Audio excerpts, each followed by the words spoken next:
Top story takes us to the U.S. today. People in Havana and Washington celebrated the resumption of diplomatic relations between the two countries. But as the euphoria of the historic events died down, the major differences that still remain again emerged.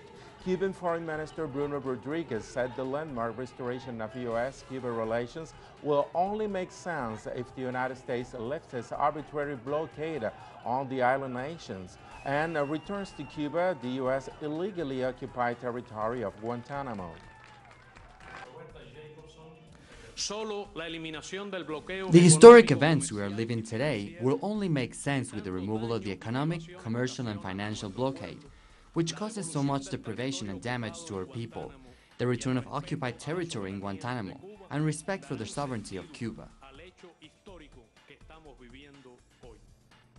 Many experts and former U.S. diplomatic officials agree that Guantanamo Bay must be vacated by the U.S. and given back to Cuba. They also agree the blockade must be lifted. What's more, they have also admitted Washington adopted a hostile policy toward Cuba that yielded no results. Let's listen to Wayne Smith, a former chief of mission at the U.S. Interest Section in Havana, had to say.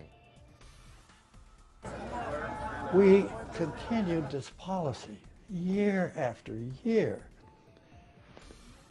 Embargo, refusal to talk, hostile rhetoric and so forth. What did it gain us? Nothing. Nothing. By 2014, the United States was isolated. We were the only country in the hemisphere that didn't have normal diplomatic and trade relations with Cuba.